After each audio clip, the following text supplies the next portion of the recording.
لو شاء الله لجمعهم على الهدى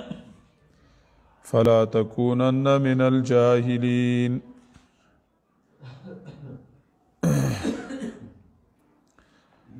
مخکې آیاتونو نه د تسلی مضمون شروع. یوه تسلی نبی علیہ الصلوۃ والسلام له ورکړه چې دا تا سره څه کېږي نو دا زما د وجې نه دي، دا چې څه تا سره کېږي نو دا زما د وجې نه دي. قد نعلم انه ليحزنك الذي يقولون. دویمه تسلی ورکړه د تیرو حالاتو ګوره، د دې لارې لاروي چې وي او د الله تعالی د مینې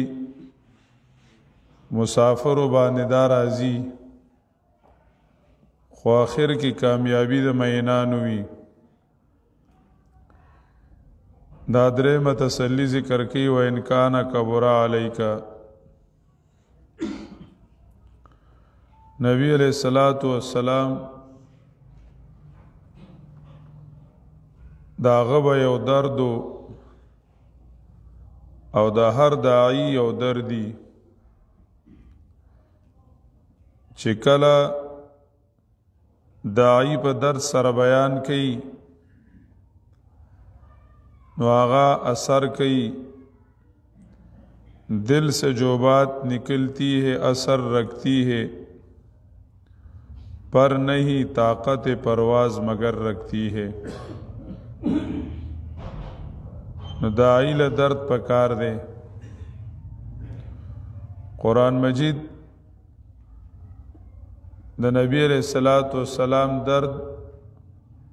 زنو زاینو کی ذکر کړی دی.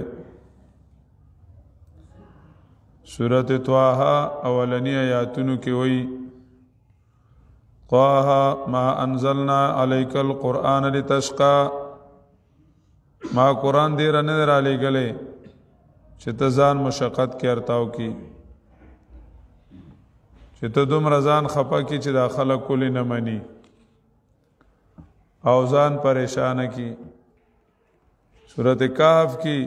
د نبی علیہ الصلوۃ والسلام د درد بیان کی. لعلک باخع نفسک علی آثارهم ان لم یؤمنوا بهذا الحدیث اسفا. کده ایمان نه راوړي ته ځان وجني. سورۃ شعراء دریم آیات کی وی لعلک باخع نفسک الا یکونوا مؤمنین. لکه ته ځان وجني د دې وجې نه چې د ایمان نه راوړي. سورۃ فاطر کی وی فلا تذهب نفسک علیہم حسرات. وسادی ونزیوه ته خو ځان دومره وجني او ځان دومره دړمن کوي چې د ایمان نه راوړي، افسوس کوي، افسوسونه کوي، ځان وجني. داعی له درد پکار دی چې درد نوي نو بیان او واز بے اثر وي، ځکه هغه بړاس یستلی، صرف بړاس یستلی بړاس. شاه اسماعیل شهید رحمه الله تعالی منصب امامت کی ذکر کئی چې پیغمبر و الله پیغمبر کو کلا د نبوت مرتبه به ولا ورکولا نو هغه به په خپل امت باندې دومره مین کو لکه پلار په بچو باندې، بلکې دا غینوم زیات. قرآن مجید وی عزیز علیہ ما عنتم، سخت پہ لگی تکلیف و ترسی او درون پہ لگی هغه سیز چې تاسو په تکلیف کوي. لکه پلار د بچی په تکلیف خپکیږي، پلار د بچی په تاوان خپکیږي، پلار د بچی په بی عزتۍ باندې خپکیږي. نبی علیہ الصلوۃ والسلام د 100 پلارانو نه زیات او هر پیغمبر هغه په امت د پلار نه زیات خپه کېدو. دومره به درد ور سره چې دی چې کمدنو چې ته دوزخ ته لاړ نشي دی دوزخ ته لاړ نشي دا درد او دا احساس چې دا انسانان داسې وګڼي مسلمانان نه یوازې انسانان داسې وګڼي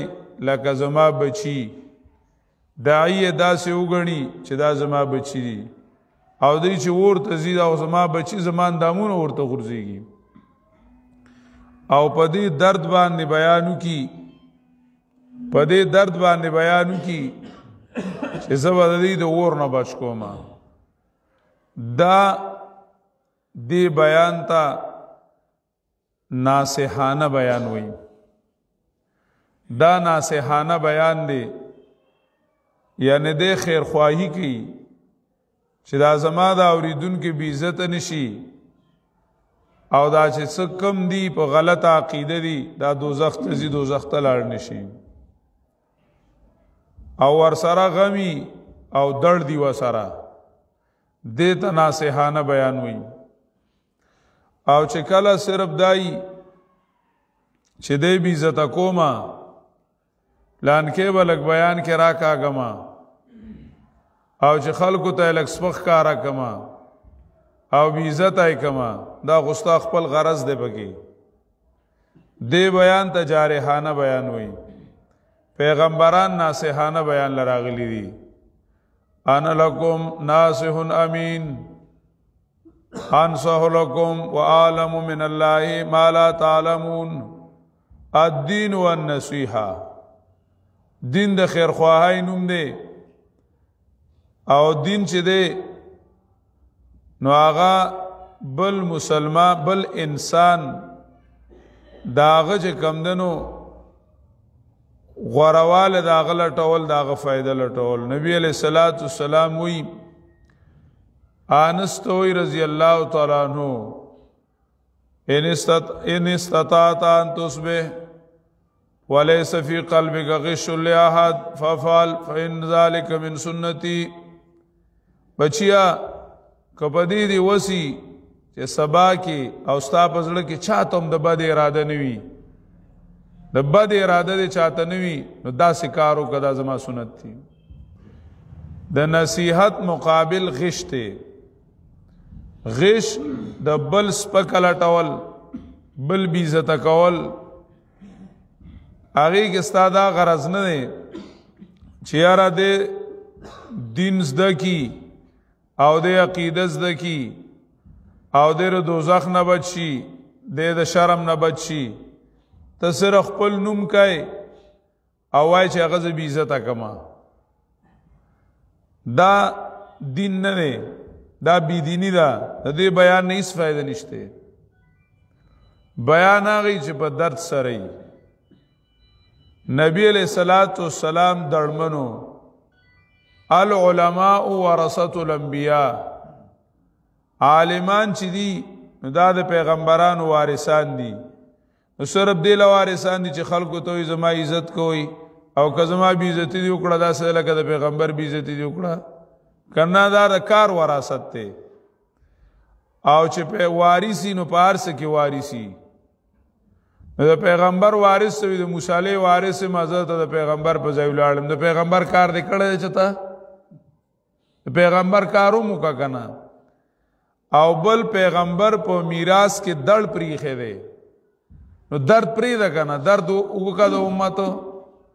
تاسو او محله کې چې کم خلک بین مازری تاسو داغه احساس شته محله کې چې کم خلک شرکیاتو کې مبتلا دي تاسو داغه احساس شته چې کم پر رسمونو رواجونو بدعاتو کې مبتلا دي تاسو داغه احساس شته چې ملک په انګریزي قانون کې مبتلا دي او د انګريز قانون په لاګوري په مسلمان په خپل وطن کې د انګريز غلام نه تاثر د دې اساس شته ته څنګه وای چې علماء ورثه الانبیاء په کوم خپل باندې وای درد پیدا کا احساس پیدا کا په درد باندې کیږي او په احساس باندې کیږي یو دړمن پیغمبرو دنیا وزله ولا یو دړمن حسین علیو نور الله مرقده دنیا وزله ولا یو دړمن پنځپیر شیخ صاحب رحمه الله تعالی دنیا وزله ولا غسر احساس وکنا کو موږ ته چاوي چې په عربو کې په مسجد حرام کې تا ته چې کمدنو د جارو ځای ملاویږي د جارو او راځه موږ به وایو مدرسې په تو په ولار څه په تو بولو سړی بیت الحرام کې چې جارو ملاویږي خې په ځا بیت الله شریف کې و مجونه بکوم عمره بکوم التبیم بس ولک ټیم بجارو هم دا خود بیت الله شریف جارو دا ان طاهرا بیت الطائفین ولکفین و دا خو ابراهیمی کار دی مونږ به دومره دلایل ځان له وایو او شیخ القرآن رحم الله تعالی توی دلته ایثار شه دلته په بیت الحرام کې چې کوم مدرسه ده بده کې علماء ته سوخه خلق او طلباء ته سوخه سبب دنیا ته بدن فائدہ ورسی ولې الته د دنیا د ملکونو خلقي فائدہ بدن ورسی د دنیا عالمی شخصیت بدن جوړ شي هغه ته زما قوم په شرکیاتو کې مبتلا دي پښتانه عجزان زه چې کمندنو الته دلته بناسته مذهب غوړې جوړې خرمه اماله وطن خارا کوي وېزه زم ما سره د قوم احساس ته او زه د قوم په درد باندې زم په درد راغی دړې راوړو انو دنیا و نه زلیدا نن کوم په شخړو یو نو څه فائدہ چې درد راکی نشتا زمونږه درد نشتا زمونږ درد څه فائدہ کوي لګا نو احساس درد دا چې کوم ضروری سيزو یو بلاسی استلی زمونږ بیانونه بلاسی دي دیتا جارحانه اندازوی بلاسو باسا پلان کې میں راکاگو پلان کی راکاگلما پلان کې خونن خراخ کو با دا غراخ کلی نو دا دی بیزت تا دا وایا چې زه ناستم پر زه ناجوړم مال یو سړی علاج کی مال بسنګ کی ما کیو بی دینی دا او هغه زمانه یو سړی په داسې انداز وباسي چې ما ته چې کمنو سوق منډلې خبرې کوي نو زه هغه د ځان او باسم زه لازت کې راځم په طریقه به وته وام په داسې انداز چې دا مریض د درد دغه نه بچ شي د بیماری نه بچ شي نو په پیغمبر علیه الصلاۃ والسلام کې درد دو نو الله تعالی خو الله دې بادشاہ دی او پیغمبر علیه الصلاۃ والسلام ډیر درد منو ډیر زیات درد منو نو الله نبی علیہ الصلوۃ والسلام هغه وکړه کله روان پښتنه کولی روان پښتنه به کولی وی منګ لا غر چې کم د سپینو زرو کا د سرو زرو کا کله به سپوږ مایره دغه کا نبی علیہ السلام بم جوړ کړه ل چې چې خدای پاک ولا داو کینو او دي کی ولا کنه خیر د زما قوم د ایمان بس کی راوړي نبی علیہ السلام یې رسو هغه د معجزو طلب کو چې کدا سدا معجزې نبی ابا مونږ ایمان راوړو نبی علیہ السلام بزړه کې کله کله تمنا رااله چې الله رب العزت نو خو وکوله کنه دا صدا الله تعالی رستو آیات کی وجه ذکر کوي چې دا زديان دي د ایمان نه راوړي خو نبی علیہ الصلوۃ والسلام ته یو ادب ذکر کوي چې ته ځان وجني ته دومره تکلیف پانه چې لکه دا دوزخ تولې غټ دوزخ ته زیدي وته کنه بلا زائد پکې او کستا وسی معجزه زه خو نه درلېګم معجزه زکه دای کې د منلو ځای نشته نو الله پوی ده کنه زکه چې معجزه کم قوم غواړي او ایمان را نوړي نو هغه نه پسې الله تبا کوي او دا الله تعالی دا امت تبا کول نو لا دنیا تر څو وخت پورې عبادت پاتې کولو چې دا دنیا څو وخت پورې عبادت سي پاتې شي الله تعالی نبی علیہ الصلوۃ والسلام له تسلی ور کوي دومره غم مکوا دای په معجزو ایمان نه راوړي زګه دای کې طلب نشته دا سه تجرباتي خبرې دي دا پتا تجربه کوي وان کان کبر علیک اراضهم فگران لگی سپتا باندې مخړول دی یعنی تا تنګي او خپکې دي نو کوس دې راسي چولټه ته یو سورنګ پزمکا کی یعنی معجزه غواړي نو کوس دې زمکه د ویخ نه ولا راوړه او یا د بار نه ولا راوړه او سلمن یا اندر پای سیړای پارڅنګ فس سمای بار پاسمان کی نو راوړه دې د پار نو راوړی ته د دې د پاره یو نخا نفاتی به راوړه کنه ولو شاء الله دا خدای ایمان ته مجبور کول شو چې الله تعالی داسې معجزه او داسې نه خراوړي چې د ایمان ته مجبور کی نو بیا به څه پتاو لګیدله ولو شاء الله لجمعهم على الهدى او که خوخ دا الله په زور باندې ایمان دا الله د زور ایمان نه دی خوخ سورۃ المائده کې تیر شوی دی چې د زور ایمان دا الله نه دی خوخ ځکه دا دنیا د امتحان ځای دی مخه ته الله دو سيزونه کی دي مونږ ته کی دي مخه ته ستا کم خو اقتدا لیکدا نو زمونږ امتحان نه اوس کو په زور را باندې اوس دا سوي چې مخه ته دو سيزونه پراتو او زمونږ دی یو لاس ته او دی بل لوم لاس نتلې نو امتحانو خو چې زمونږ دی لوم لازي او دی بل لوم لازي نو اوس په زمونږ دړه پته ولګي چې زمونږ کم شیخ وخته اوس که یو انسانی او انسان داسې وي چې که د کفر طرف ته تللی او خپای ودرېدلی بس او چې د ایمان طرف ته تللی او خپای روانېدلی نو دې کې امتحانو دا خو الله په زوره چرته روان کو ایمان طرف ته روان کو په زوره ایمان طرف ته روان کو خو چې کله دواړو طرفو ته بنده خپل طاقت استعمالول شي اوس امتحان نه نو الله تعالی زمون امتحان کوي دا دنیا د امتحان ځای دی خلق الموت والحیات ليبلوکم ایکم احسن عملا الله د مرګ او د ژوند کشمکش دی له پیدا کړی دی چې د خلق ازمایي امتحان واخلي نو کدا سه نه خیراوړي نو دوی به ایمان ته مجبور شي او دا الله د زور ایمان نه دی خوخ ولو شاء الله او که اراده دا الله او که خوخ دا الله د زور ایمان لجمعهم علی الهدى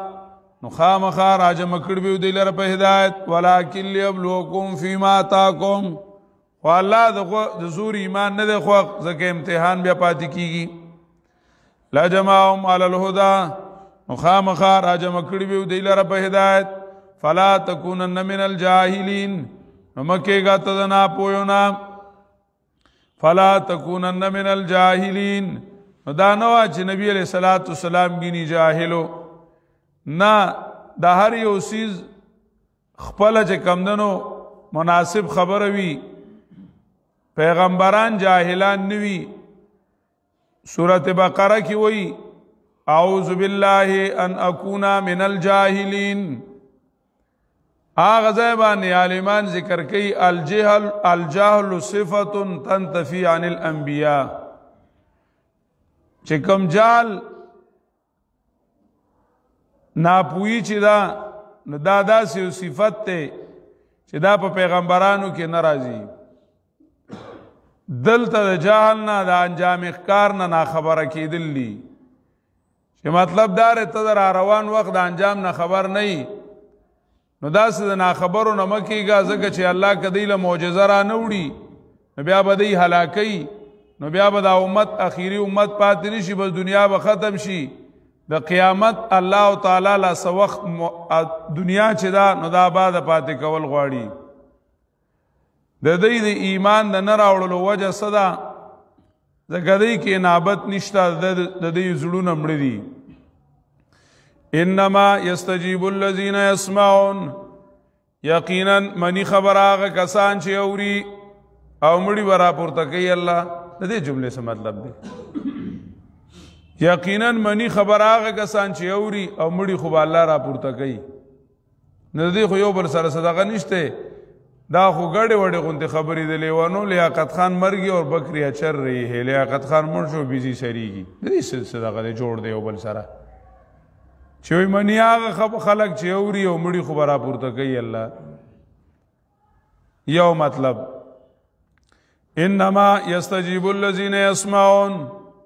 یقینا منی خبر آغا کسان چی آغا مڑی دی آغا جوند اوری یعنی نابت پکی دے یسمعون چی اوری پا نابت او پا توجہ والموتا او دا زڑمڑی یعنی کافر چی دی چې دا غي زړونه مړ دي هغه سره الله پوي شي ایمنی نه نو سزا به الله په قیامت کې ورکی دویم پیسا شیخ صاحب رحمه الله تعالی د نظم الدرر په حواله ذکر کول شایات کے سنات احتباق تے انما یستجیب الاحیاء الذین یسمعون والموتى لا يسمعون یبعثهم اللہ ثم الیہ ترجعون ثم الیہ یرجعون یقینا منی خبرہ ژوندي هغه کسان چې اوري ژوندي هغه چې داغه په زړه کې انابتي نو واوري اومني او مړی اوري نه نو به مني سو والموتى لا يسمعون دا اولنین احیا محذوف ته د دویم نه لا يسمعون حذف ته تفسیرونه ذکر کوي چې دې ځای کافر او تمړو وي شبههم فی عدم سماعهم کافر او تمړو وي زګلا کسنګ چې مړی ناوري نو کافرم ناوري خدا کافر او دمړو فرق صرف دومره دی چې مړی بالکل ناوري او کافر چې دی نو هغه کواوري نو منی نه نو دې اوریدل نه اوریدل ډیر خدي دا کافر او اوریدل په نه اوریدو باندې حساب دي زکه چې دا هغه په اوریدلو باندې منل ناراضي لکه یو سړی معصوم ته وای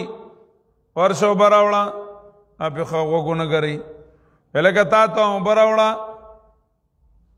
اپ وګونه کوي بیا ورته وای کونی ناوري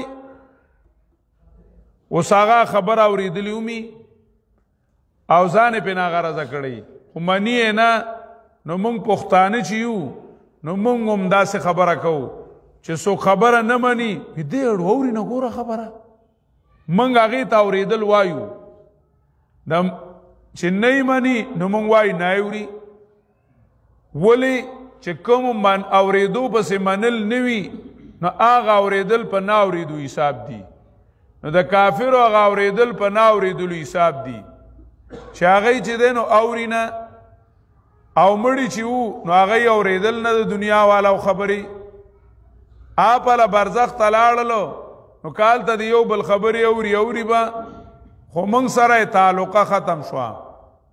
موږ سره تعلقات ختم شو نو دلته زکوي چې ول موتى لا يسمعون سلام چې موږ کوو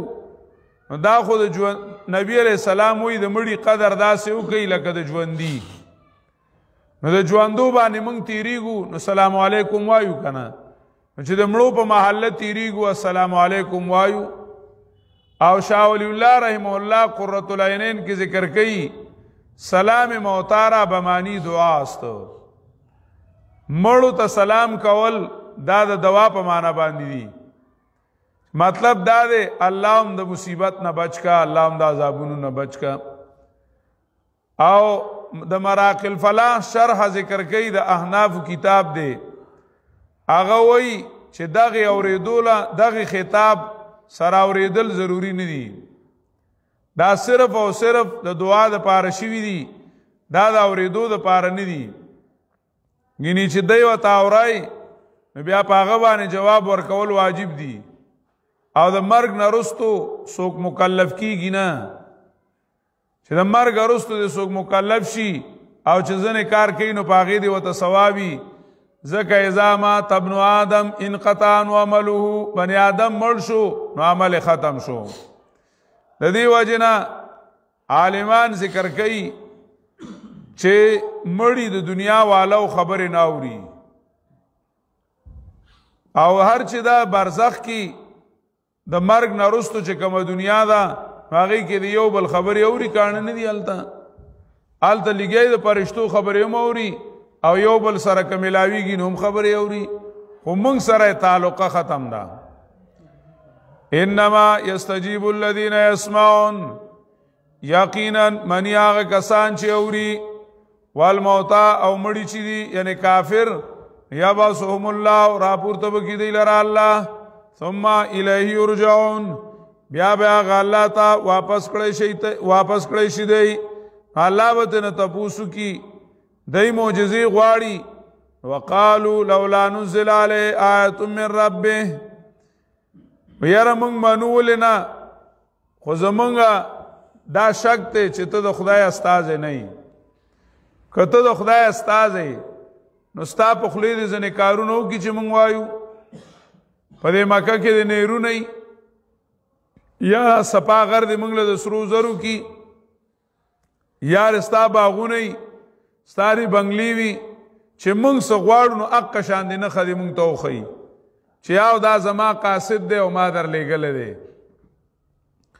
وقالو لولا نزل علیه آیة من ربه او وای دی ولې نشي نازلولی په ده باندې معجزه او نښه زمونږ د خوښې من ربي د طرفه د رب د ده نه. ورته ووایه اختیار د معجزو د الله دی. زه خدای نه یم پیغمبر یم. معجزه تانوي رحمه الله تعالی ذکر دي چې معجزه او کرامت نه دایمي دي او نه اختیاري دي. د دې مطلب دا دی چې معجزه او کرامت چې دي نو یو خدا دی چې د چا په لاس کاره کېږي د هغه په اختیار کې نه دي. لکه موسی علیه السلام همسار تاوله نو د هغه په اختیار کې دا نه وه چې د دې نه مار جوړ کړي. د هغه په اختیار کې صرف پرتاولو پله مار کولې د چا کارو؟ د الله تعالی کارو. دی وجه نه موسی علیه السلام په زړه کې یاره محسوسه کړه فاوجس فی نفسه خیفه. موسی علیہ السلام ویریده چې زما خو اختیار نه دی څه نه چې ارتاوي که مار نشي چرته. الله ورته وایي یریږه مه ته ارتاو که مار کول زما کار دی. د موسی علیہ السلام اختیار نه و. صالح علیہ السلام د ګټې نه اوښه راویسته خدا د صالح اختیار نه و. معجزه د پیغمبر په اختیار کې نه وي. د هغه په اختیار کې صرف یقین دی دعا ده او چې ظاهري کمی. عیسی علیہ السلام د خټې نه مارغه جوړ کو پوکې پکې ووو خو اپله مارغه کولې د خدای کارو.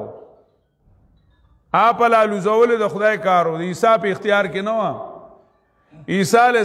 السلام په مادرزاده پیدایشي ړوند باندې لاس راکاږه نو لاس راښکل عیسی کارو خو روغول د خدای کارو. دغه رنګې کرامت چې دی دا د ولی په اختیار کې نه وي چې هغه په خپل اختیار باندې کار کوي. به د هغه نه ښکاره شي. شیخ القرآن رحمه الله له سړی راغی دوه سړي راغلل ودرېدل ویره جي دا کرامت څه مسله ده دا څنګه چلي؟ شیخ القرآن کرامت څه داسې دغه شی نه دی چې تاسو ورپسې کېږئ. شته ټیک ته بس الله ښکاره کړي د چا عزت کوي. وی کرامت خو داسې ده لکه زه ووایم چې دا لوار دی او دا ترکاڼ دی او هغه شانتي قدرتي خبره وه. چا کومو کسانو د تپوس کړو شیخ القرآن ته پته نه وه چې کوم ته ترکاڼ ویلي هغه ترکاڼ و چې کوم ته لوار ویلي هغه لوار و. بل خوا کې ولاړو ورته ویې زاوي خبره حل شو دغه ولي و دی کرامت و. دغه ولي و دی کرامت و. اته پته نه وه پېژندل هم نه چې کوم لوار دی کوم ترکاڼ دی. خو چې زه ووایم چې لکه دا یو لوار دی دا بل ترکاڼ دی او هغه قدرتي هم وي هغه شانتې او واقعي وم هغه شانتې. نو دا یو اتفاقیات غونته کي الله رب العزت اخکاره کی بس د نیک بنده عزت پیو کی دی پسې کېدل نه دي پکار. نو دا د بنده په اختیار کې نه وي خو یو کاری وشي ته او دایمي هم نه دي. دایمي مطلب دا دی همیشه چې هر وخت دی هغه شانتي کېږي. دا نه و چې موسی علیه السلام به همسا د ځمکې له راخلاصولو جوړ مار کېده به چې ځمکې له راخلاصولو جوړ مار کېده به اب بیا ګرځېده څنګه او جوړه په صندوق کې ګرځوله. خو د هغه همسا وه اتوکل علیه او شبع علی غنمی ولی فی مارب اخرى. خو د هغه ډنګوری وه خو د هغې نه بس مار کول دا وخت نیم کې وشو د الله کارو بس. نو دا دایمي هم ني چې ګینې هر وخت یي پلانکی بابا په دیوال سور شو مار یې کروړه کو ته چې زه به چېرته پاس نو په هر وخت یې په دیوال سوارېده او مار به یې کروړه کو. داسې د خلکو نه د ولي په اختیار کې دی او نه چې کمدنو دایمي دی او همیشه دی. قل ان الله قادر ورته ووایه یقینا الله لري وسواله په دې باندې چې راولیږي او نښه ولکن اکثرهم لا یعلمون. خو زیات د خلکو نه پوهېږي نه او پیغمبر ته خدای وایي ولی ته خدای وایي ولکن اکثرهم لا یعلمون. خو زیات د خلکو نه پوهېږي نه اوس وایي د زیاتو به منو ولکن اکثرهم لا یعلمون. خو زیات د دوی نه پوهېږي نه. واخر دعوانا یا رب.